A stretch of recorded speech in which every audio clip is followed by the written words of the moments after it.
In the summer months, one of my favorite fish to go after is the largemouth bass. I love the fact that you can get them all day long, it's nice and bright, and literally you can find them anywhere along the shoreline or anywhere where there's weeds, because they love to associate around cover. Now, while most of the time fishermen will target largemouth that are laying right in the weeds, I love to go after bass that move onto a weed edge or that come out from the weed bed where I can target them with a crankbait. Those bass aren't interested in feeding on frogs and other things that are along the shore, so I don't have to use slow-moving plastic lures. I can actually use crankbaits because their number one prey is smaller fish. When I'm fishing on these weed lines and around the weeds for these bass that are right on the edge, I like to use a crankbait that I can control the depth and that has a large size body profile. I like that because they can spot it very easily, but also if I want to pause, it's very buoyant so it'll come up.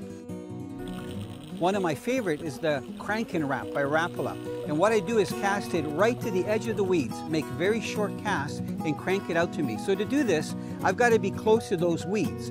So it's important to use an electric trolling motor. And I find that even if you're fishing in nasty weather, those fish will actually come out of the weeds a lot easier.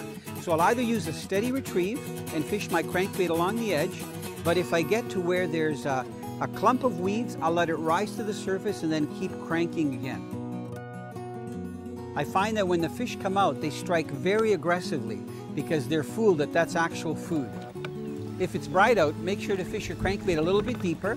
And if it's dark out because it's overcast early or late in the day, fish it shallow because those fish will be very close to the surface and just suspended in the water column looking for smaller fish to feed on.